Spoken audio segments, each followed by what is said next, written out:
सलाम पाकिस्तान 24 न्यूज के नाज़रीन के साथ साथ UK 44 के नाज़रीन को भी खुशामदीद कहेंगे। मैं हूं अबू सर मुअस्सा, मैं हूं फरवा वही और मैं हूं अली आरिफ। आप हमारी नशरियात YouTube पर भी देख सकते हैं। youtube.com/24 News HD पर सब्सक्राइब कीजिए। हेडलाइंस आप जान चुके हैं कि बुलेटिन का बाकायदा आगाज करेंगे। सबसे पहले आपको बताएं कि 1 घंटा रह गया आमदन से जायद असासाजात केस में शहबाज शरीफ तलबी के बावजूद ताहाल नैब दफ्तर पेश न हुए। वकील अमजद परवेज के मुताबिक रिकॉर्ड नैब को भिजवा दिया है, लेकिन नैब जराये के मुताबिक ताहाल उन्हें कुछ भी मौसूल नहीं हुआ है। जी बिल्कुल, अब सिर्फ 1 घंटा बाकी रह चुका है। 4 बजे वक्त खत्म हो जाएगा। आमदन से ज्यादा असासाजात केस में शहबाज शरीफ तलबी के बावजूद ताहाल नैब दफ्तर पेश नहीं हुए हैं। वकील अमजद परवेज के मुताबिक रिकॉर्ड नैब को भिजवा दिया, लेकिन नैब जराये के मुताबिक ताहाल उन्हें कुछ भी मौसूल नहीं हुआ है। सिर्फ 1 घंटा बाकी रह गया है आमदन से ज्यादा असासाजात केस में शहबाज शरीफ तलबी के बावजूद ताहाल नैब दफ्तर में पेश नहीं हुए, जबकि वकील अमजद परवेज के मुताबिक रिकॉर्ड नैब को भिजवा दिया है, लेकिन नैब जराये के मुताबिक ताहाल उन्हें कुछ भी मौसूल नहीं हुआ। जी हाँ, बिल्कुल 4 बजे तक का वक्त है और अभी तक शहबाज शरीफ भी पेश नहीं हुए हैं, जबकि उनके वकील की जानिब से कहा गया है कि रिकॉर्ड जो है वो नैब को भिजवा दिया गया है। दूसरी जानिब नैब जराये ये कहते हैं कि उन्हें अभी तक कुछ भी मौसूल नहीं हुआ है।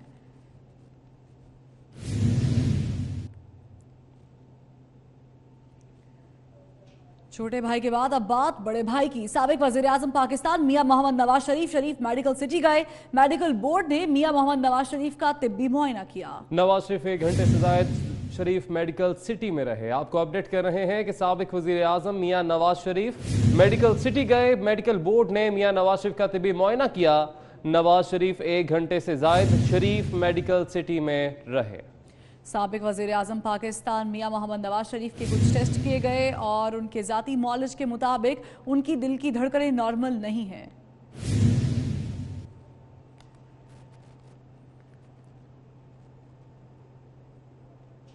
मियां नवाज शरीफ के ज़ाती मौलज डॉक्टर अदनान कहते हैं कि साबिक वज़ीर आज़म के दिल की धड़कन नॉर्मल नहीं।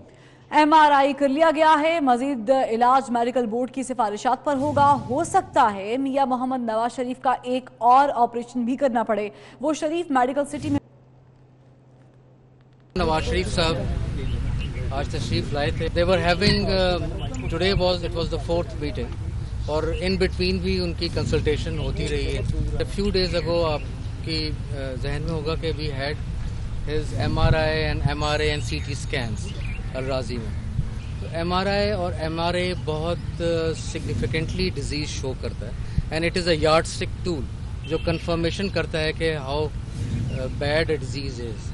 तो इट हैज़ बीन डॉक्यूमेंटेड कि उनका क्रिटिकल स्टेनोसिस है बोथ दी वेसल्स का, राइट साइड पे भी और लेफ्ट साइड पे भी, जो वेसल्स सप्लाई करती हैं ब्लड ब्रेन को, and which is itself a very high risk for stroke. और इसकी मैनेजमेंट बहुत ज़रूरी है, ट्रीटमेंट बहुत ज़रूरी है। इसमें इंटरवेंशन भी की जाती है, इसमें सर्जरी भी की जाती है। जो उनका बेसिक कार्डियक रिदम है, दिस इज़ नॉट नॉर्मल, और उस कार्डियक रिदम के लिए हम उनको फर्दर इन्वेस्टिगेट कर रहे हैं।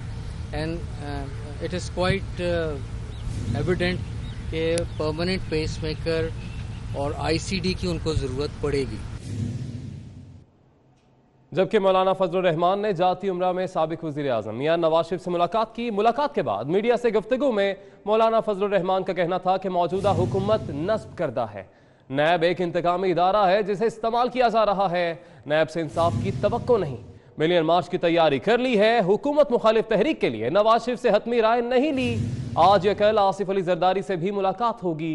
नवाज शरीफ आसिफ अली जरदारी मुलाकात में कोई रुकावट नहीं है। तो आपको अपडेट कर रहे हैं कि मौलाना फजलुर रहमान ने मीडिया से गुफ्तगू की। उनका क्या कहना था आपको भी सुनाएंगे।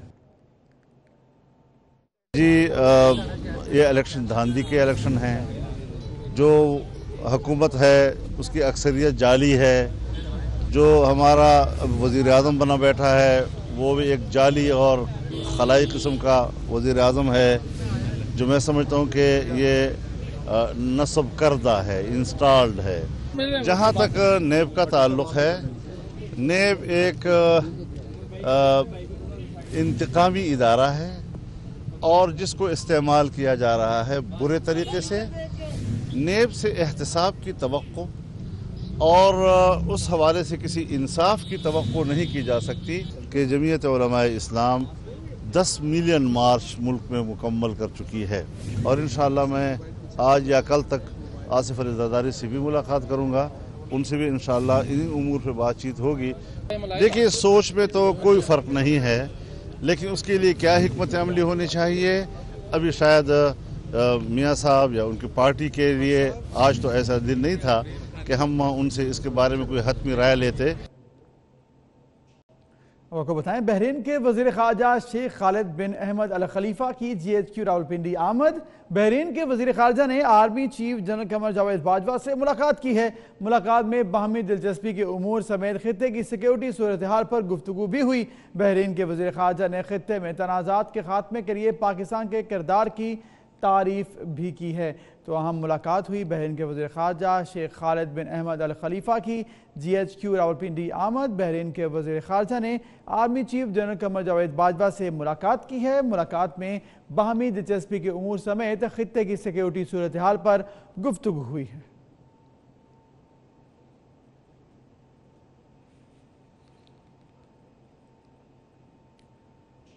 उधर अपोजिशन लीडर शहबाज शरीफ ने बलोचिस्तान और सिंध से इलेक्शन कमीशन मेंबरान के लिए 6 नाम तजवीज़ कर दिए हैं। शहबाज शरीफ ने दोनों सूबों के लिए 3-3 नाम तजवीज़ कर दिए हैं। आपको आगाह करेंगे, अब लेटर का जवाब दे दिया गया है। अपोजिशन लीडर शहबाज शरीफ ने बलोचिस्तान और सिंध से इलेक्शन कमीशन मेंबरान के लिए 6 नाम तजवीज़ कर दिए हैं। वज़ीर आज़म इमरान खान ने ख़त लिखा, जिसका जवाब अब दे दिया गया है शहबाज शरीफ की जानिब से। शहबाज शरीफ ने दोनों सूबों के लिए 3-3 नाम तजवीज़ कर दिए हैं। तो नाम अब तजवीज़ कर दिए गए हैं शहबाज शरीफ की जानिब से। आपको आगाह कर रहे हैं, अपोजिशन लीडर शहबाज शरीफ ने बलोचिस्तान और सिंध से इलेक्शन कमीशन मेंबरान के लिए 6 नाम तजवीज़ किए हैं।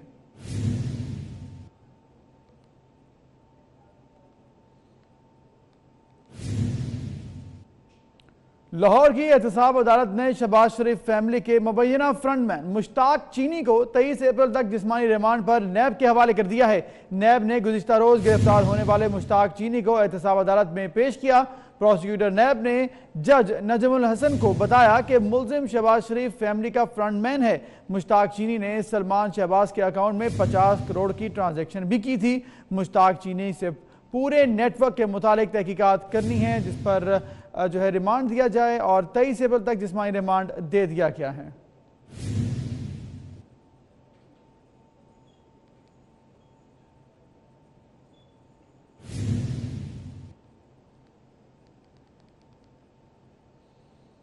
दूसरी जानिब एहतसाब अदालत लाहौर में रमज़ान शुगर मिल्स के रेफरेंस में शहबाज शरीफ और हमजा शहबाज पर फर्द जुर्म आयद कर दी गई। रमज़ान शुगर मिल्स केस में 213 मिलियन की बेज़ाब्तियाँ सामने आई थीं। तो आज जो हैं पेश हुए शहबाज शरीफ और हमजा शहबाज भी। रमज़ान शुगर मिल्स के रेफरेंस में शहबाज शरीफ और हमजा शहबाज पर फर्द जुर्म भी आयद कर दी गई। रमज़ान शुगर मिल्स केस में 213 मिलियन की बेज़ाब्तियाँ सामने आई थीं। फर्द जुर्म आयद की गई, जबकि दोनों मुल्ज़िमान ने सेहत जुर्म से इनकार कर दिया।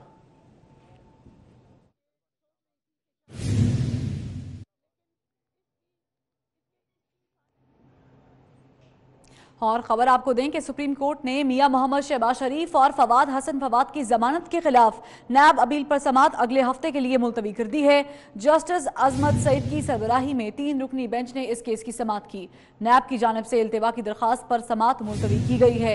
अहम खबर आपको दे रहे हैं, सुप्रीम कोर्ट ने शहबाज शरीफ और फवाद हसन फवाद की जमानत के खिलाफ नैब अपील पर समाअत अगले हफ्ते के लिए मुलतवी कर दी है। जस्टिस अजमत सईद की सरबराही में 3 रुकनी बेंच ने इस केस की समाअत की।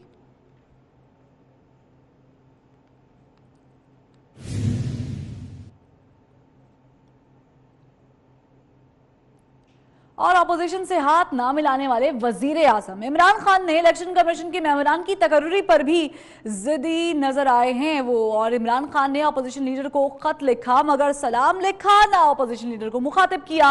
अपोजिशन लीडर ने वजीर आजम पाकिस्तान को जो है मुखातिब भी किया और उनके लिखे हुए खत को अप्रिशिएट भी किया। उन्होंने प्राइम मिनिस्टर के अल्फाज लिखकर उन्हें मुखातिब किया। खत का आगाज भी अस्सलामु अलैकुम से किया गया। शहबाज शरीफ के खत में इंतहाई एहतराम, लेकिन वजीर आज़म के खत में स्पॉट लहजा और ज़बान का इस्तेमाल जो किया गया है वो मुनासिब नहीं किया गया। ज़बान इस्तेमाल की गई जो दफ्तरी या सरकारी तकाज़ों के मुताबिक बिल्कुल नहीं होती। तो ये लेटर की कॉपी है जो आप 24 न्यूज़ की स्क्रीन पर देख सकते हैं। वज़ीर आज़म पाकिस्तान इमरान खान ने अपोजिशन लीडर को जो खत लिखा उसमें ना सलाम किया और ना ही जो फॉर्मल तकाजे होते हैं उन्हें पूरा किया गया। लेकिन दूसरी जानिब जब अपोजिशन लीडर की जानिब से जो खत लिखा गया उसमें वज़ीर आज़म पाकिस्तान को मुखातिब भी किया गया, मिस्टर प्राइम मिनिस्टर कहकर उन्हें सलाम भी किया गया और साथ ही साथ उनके लिखे गए खत को अप्रिशिएट भी किया गया। तो एक वाज़ेह फ़र्क वज़ीर आज़म पाकिस्तान और साबिक वज़ीर आला पंजाब के खत में देखा जा सकता है।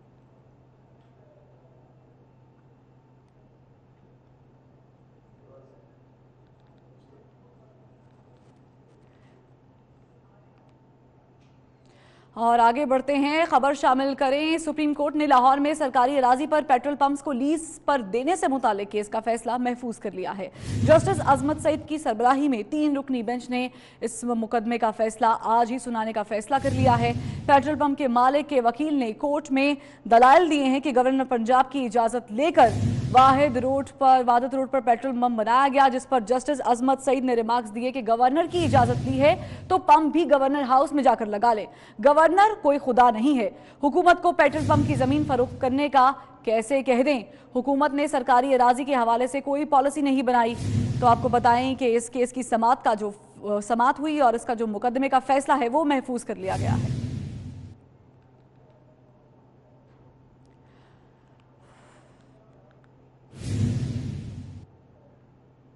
और अगली खबर है गुजरांवाला से, जहां पर साल की सबसे बड़ी डकैती प्लास्टिक की पिस्टल से किए जाने का इंकशाफ हुआ है।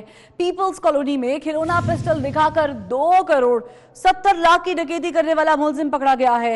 मास्टरमाइंड कोई और नहीं बल्कि मुदई का करीबी रिश्तेदार ही है। तो ये अजीब वारदात सामने आई है, खिलौना पिस्टल के साथ जो है वो वारदात की गई है। इसी पर बात करेंगे अपने नुमाइंदे जाहिद इकबाल से। जाहिद इकबाल, ना पिस्टल असली लेकिन रकम असली ले गया। हाँ जी बिल्कुल, रवां साल गुजरांवाला की तरीक की सबसे बड़ी डकैती थाना पीपल्स कॉलोनी के इलाके में पेश आई, जहां पर मुलजमान एक घर में दाखिल होते हैं और प्लास्टिक के पिस्तौल पर अहले खाना को यरगमाल बनाकर चौकीदार और मालिक को रस्सियों के साथ बांधकर 2 करोड़ 70 लाख रुपए की डकैती की वारदात करने के बाद वहां से फरार हो जाते हैं। वो मुलजम जो मैं अभी गिरफ्तार पुलिस ने किया मेरे साथ, उससे बात करते हैं कि वे डकैती क्यों की। सर, ये उस्मान नाम का लड़का था, मेरे पास आता था तो उसने कहा मेरी खाला के घर सोना पड़ा है तो वो चोरी कर। मेरा कहने लगा मेरे 3 तारीख को मेरे पेपर ख़त्म होंगे, उसके बहाने हम उनसे मिलने जाएंगे। वो कह रहा था मैं उसके बहाने दूसरी खाला के घर जाएंगे, पीछे से मकान खाली होगा और एक सब चौकीदार बाबा होगा। और फिर वो मेरे साथ रास्ते में वो सबको छोड़ के आया खुद ही उधर। फिर उसने मुझे कहा कि अब घर खाली है तो तुम जाओ, मैं आ रहा हूँ तुम्हारे पीछे। मैं पहले गया, और दरवाज़ा खड़काया, अंदर से बाबा निकला। मैंने पूछा कौन, कोई है घर में? कहने लगा नहीं। प्लास्टिक का पिस्तौल था, वो जो लेटर होता है इससे। जी बिल्कुल, ये वो मुलजम है जिसने गुजरांवाला की तरीक में रवां साल सबसे बड़ी डकैती की है। पुलिस का कहना है कि मुकदमा उसी दिन दर्ज कर लिया गया था और 15 घंटे की मेहनत के बाद। शुक्रिया, आपने हमें आगाह किया। मारूफ एंकर और तज्जियाकार हामिद मीर का कहना है कि जनरल अयूब खान के वज़ीर कानून जस्टिस इब्राहिम उन्हें पाकिस्तान में सदारती निज़ाम नाफिज करने से रोका था। अपने ट्वीट में हामिद मीर ने लिखा कि जब अयूब खान ने सदारती निज़ाम को हतमी शक्ल दी तो जस्टिस इब्राहिम ये कहकर मुस्ताफ़ी हो गए थे कि इस निज़ाम से मुल्क टूट जाएगा। तो आपको आगाह करेंगे तमाम सूरत हाल। मारूफ एंकर तज्जियाकार हामिद मीर का कहना है कि जनरल अयूब खान के वज़ीर कानून जस्टिस इब्राहिम ने उन्हें पाकिस्तान में सदारती निज़ाम नाफिज करने से रोका था। इस पर बात करेंगे। हमारे साथ मौजूद हैं सीनियर तज्जियाकार हामिद मीर साहब। मीर साहब, बहुत शुक्रिया वक्त देने के लिए। सदारती निज़ाम और इस पर आपका ट्वीट, क्या कहेंगे तमाम सूरत हाल पर? सोशल मीडिया पे कुछ नामालूम अफराद जो हैं वो पाकिस्तान का जो 1973 का आइन है उसके खिलाफ एक कैंपेन चला रहे हैं और वो कह रहे हैं कि पाकिस्तान में एक इस्लामी सदारती निज़ाम होना चाहिए। अब सूरत हाल ये है कि पाकिस्तान को पहले ही बहुत से मसाइल का सामना है और 1973 का आइन जो है वो ये कहता है कि जो भी इस आइन को एब्रोगेट करने की कोशिश करेगा या इसको मुअत्तल या मनसूख करने की कोशिश करेगा तो उस पर गद्दारी का मुकदमा चलेगा। अब खुल्लम खुल्ला 1973 के आइन के खिलाफ सोशल मीडिया पर एक मुहिम चल रही है और FIA समेत तमाम जो कानून नाफिज करने वाले इदारे हैं वो इस पर खामोश हैं। तो फिर मैंने इस पर सोचा कि ये लोगों को गुमराह किया जा रहा है कि जब पाकिस्तान में 1973 का आइन मौजूद है तो इस सूरत हाल में सदारती निज़ाम की बात की जा रही है। तो फिर मैंने 2-3 ट्वीट्स किए जिसके जरिए मैं ये लोगों को बताने की कोशिश कर रहा हूँ कि सदारती निज़ाम का तजर्बा पाकिस्तान में पहले भी हो चुका है। 1962 में जनरल अयूब खान ने सदारती आइन नाफिज किया था। उस वक्त के जो वजीर कानून थे जस्टिस इब्राहिम, उन्होंने अयूब खान को रोका था कि इससे पाकिस्तान टूट जाएगा। और जस्टिस इब्राहिम का ताल्लुक ईस्ट पाकिस्तान से था, उनका ताल्लुक ढाका से था और उन्होंने फिर रिजाइन कर दिया था। और उनकी जो डायरीज बाद में छपी तो उन डायरीज में उन्होंने अपना जो रेजिग्नेशन है वो भी शामिल किया। अयूब खान ने जो कबूल किया था वो भी शामिल किया और उन्होंने ये भी लिखा कि मैंने अयूब खान को बता दिया था कि अगर आपने पाकिस्तान में सदारती निज़ाम नाफिज किया तो पाकिस्तान टूट जाएगा। ये उन्होंने प्रेडिक्शन 1962 में की थी और पाकिस्तान जो है वो 1971 में टूटा। तो मैं समझता हूँ कि आज पाकिस्तान की जो पार्लियामेंट है इसमें कोई एक ऐसी जमात नहीं है जो कि सदारती निज़ाम की बात कर रही हो। कोई जमात ये नहीं कह रही कि जनाब 73 का आइन मनसूख किया जाए। सब जमातें ये कहती हैं कि 73 का आइन जो है उसको सही तरीके से नाफिज किया जाए। लेकिन कुछ लोग जो हैं वो सोशल मीडिया पर एक मुहिम चला रहे हैं इस्लामी सदारती निज़ाम पर। तो आप ये देखिए कि सोशल मीडिया पर किसी जज के खिलाफ, किसी रियासती इदारे के खिलाफ, वज़ीर आज़म के खिलाफ या किसी और के खिलाफ कोई नाजेबा जुबान इस्तेमाल करे या उनके खिलाफ कोई ट्वीट करे तो उसके खिलाफ फौरन FIA हरकत में आ जाती है, साइबर क्राइम का कानून नाफिज हो जाता है। लेकिन हमारा आइन जो है पाकिस्तान का, जो इस्लामी जमहूरिया पाकिस्तान का आइन है, उसके खिलाफ खुल्लम खुल्ला कैंपेन चल रही है सोशल मीडिया पर, ट्विटर पर, फेसबुक पर। कोई इदारा जो है वो उस पर बोलने के लिए तैयार नहीं। इसलिए मैं समझता हूँ कि ये सिर्फ मेरा नहीं बल्कि तमाम मुहिब वतन पाकिस्तानियों का फर्ज है कि जो लोग 1973 के आइन के खिलाफ सोशल मीडिया पर मुहिम चला रहे हैं उनको मैं ये तो नहीं कहता कि आप उनको बुरा भला कहें या गालियां दें, लेकिन उनको ये बताने की जरूरत है कि आप एक गैर आइनी काम कर रहे हैं। पाकिस्तान में एक आइन मौजूद है। आप जिस सदारती निज़ाम को लाना चाहते हैं वो सदारती निज़ाम पाकिस्तान को तोड़ने का बायस बना था।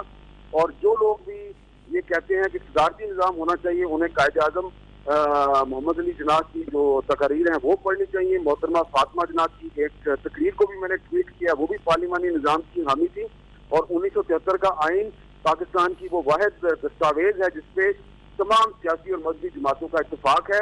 जो बंदा भी इस आइन के खिलाफ साजिश करता है या कहता है कि पाकिस्तान में सदारती निज़ाम लाना चाहिए वो दरअसल पाकिस्तान का दुश्मन है। ठीक है, बहुत शुक्रिया मीर साहब, आपने हमें वक्त दिया। आगे बढ़ें और आपको बताएं, कराची में ट्रैफिक पुलिस की जानिब से अचानक गाड़ियों और मोटरसाइकिलों की नंबर प्लेट्स उतारना शुरू कर दी गई हैं। शहरियों को वजह बताए बगैर कार्रवाई की जा रही है। मामला क्या है जानते हैं समर अब्बास से। समर, बताइएगा। हाँ जी बिल्कुल, देखें शहर कायद में आपने सुना होगा और देखा होगा कि नो पार्किंग से गाड़ियां ट्रैफिक पुलिस लिफ्ट करती है, कार हो या मोटरसाइकिल हो, और उसके बाद चालान दिया जाता है जो कि शहरी भरते हैं। लेकिन यहाँ पे फिरोज़ाबाद और तारिक रोड के इलाके में ट्रैफिक पुलिस की जानिब से कारों से जो है नंबर प्लेट्स उतारी जा रही हैं जो कि एक्साइज से जारी शुदा हैं। वो number plate fancy number plate नहीं है, लेकिन वो शहरी जैसे ही पार्किंग में गाड़ी खड़ी करके जनरल स्टोर में जाते हैं या कोई भी खरीदारी करते हैं तो वापस आते हैं तो ट्रैफिक पुलिस की जानिब से उनकी नंबर प्लेट उतार ली जाती है। मुतासरा शहरियों का कहना है कि नंबर प्लेट्स उन्हें वापस नहीं की जा रही, ना ही ट्रैफिक पुलिस कोई चालान की पर्ची दे रही है और ना ही कोई जुर्माना दे रहा है। इस हवाले से मुतासरा शहरियों का कहना है कि 30 से 40 गाड़ियों की नंबर प्लेट्स ट्रैफिक पुलिस के पास हैं, लेकिन वो 7 से 8 रोज गुजर गए लेकिन उन्हें नंबर प्लेट्स वापस नहीं कर रहे। हुकामा वाला नोटिस लें और उनकी नंबर प्लेट्स जो ओरिजिनल एक्साइज महकमे से जारी। बहुत शुक्रिया आपका। और कराची में ट्रैफिक पुलिस की जानिब से गाड़ियों से नंबर प्लेट्स उतारने पर मुतासरा शहरी कहते हैं कि पुलिस जो है वो चालान दे या जुर्माना करे और हम भरने को तैयार है, मगर नंबर प्लेट्स वापस की जाएं। बात के इलाके में ये खालिद बिन वलीद रोड पे हमारी कोई फैंसी नंबर प्लेट नहीं थी। मेरी वाइफ ने गाड़ी पार्क की है, KMC वालों को पर्ची दी है 30 रुपए की। उसके बाद वो अंदर गई है स्टोर में, वापस जैसे ही आई है बल्कि स्टोर वालों ने बोला आपकी गाड़ी की नंबर प्लेट उतार रहे हैं। कोई फैंसी नंबर प्लेट नहीं थी। कई लोगों की उन्होंने कोई 20-25 लोगों की और उतारी हैं। हमने उनसे पूछा है नंबर प्लेट का क्या होगा, उन्होंने कहा आपको चौकी से मिल जाएगी। 4 दिन हो गए हम चौकी के चक्कर लगा रहे हैं, वो कह रहे हैं नंबर प्लेटें हमारे पास नहीं हैं, कोई SP साहब ने अपने दफ्तर में बंद करके रखी हुई हैं। और इसी मामले पर ट्रैफिक पुलिस की जानिब से गाड़ियों से नंबर प्लेट्स हटाने का मामला। एसएसपी ईस्ट असफर महेसर कहते हैं कि गाड़ियों की नंबर प्लेट्स हटाना कानून के दायरे में नहीं आता। मुतासरा शहरी कानून के मुताबिक दरख्वास्त दें, हम कार्रवाई करेंगे। ट्रैफिक जो रूल्स हैं उसके अंदर इस तरह की कोई प्रोविजन नहीं है कि आप किसी वायलेशन के अगेंस्ट कोई गाड़ी का जो कोई आइटम है वो आप उतार लें, क्योंकि जैसे नंबर प्लेट है उसको उतारना भी जो है वो एक जुर्म में के ज़ुमरे में आएगा। अगर किसी ने वायलेशन की है उसको अगर आपने फ़ाइन देना है तो फ़ाइन दें, अगर उसने कोई सीरियस वायलेशन की है तो उसकी एफआईआर होगी। इन दोनों इक़दाम के अलावा इस तरह का जो इक़दाम है वो मेरा ख़्याल है कि ट्रैफिक लॉज़ के उसके अंदर नहीं आता। इस तरह की कंप्लेंट्स जो हैं वो हमारे थानों में आ रही हैं, तो बिल्कुल जो अगर कंप्लेंट आएगी तो हम उसका जो कानूनी चाराजोई है वो ज़रूर करेंगे।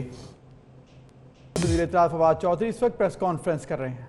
पिछली हुकूमत में इस तरह के लोग जो हैं वो भरे हुए थे और यहाँ तरह से ये मामला जो है वो चलाया गया है। बिजली चोरी में अब तक तकरीबन 40 अरब रुपया जो है उसके लॉसेस कमी आई है। 40 अरब के करीब की बिजली चोरी जो है वो रोकी गई है। उसमें जो एफआईआर्स जो हैं वो की गई हैं। तकरीबन 500 लोग खुद बिजली के महकमे के इस वक्त जो हैं वो केसेस भुगत रहे हैं, उनको चोरी के मुकदमे जो है वो उसमें डाला गया है। इसके साथ प्राइम मिनिस्टर साहब ने ये जो है वो बात की है और कहा है कि आप इसको फौरी तौर के ऊपर इसके ऊपर ज़्यादा कार्रवाई नज़र आनी चाहिए, ज़्यादा जो मामलात हैं वो नज़र आने चाहिए। नया पाकिस्तान हाउसिंग अथॉरिटी की आज जो मंजूरी जो है वो दी गई है। नया पाकिस्तान का जो कॉन्सेप्ट हाउसिंग फाउंडेशन का 1,35,000 अपार्टमेंट्स इंशाल्लाह वो शुरू कर रहे हैं इस साल। 17 अप्रैल को वज़ीर आज़म साहब इस्लामाबाद में इसका इफ्तिताह करेंगे। 25,000 अपार्टमेंट।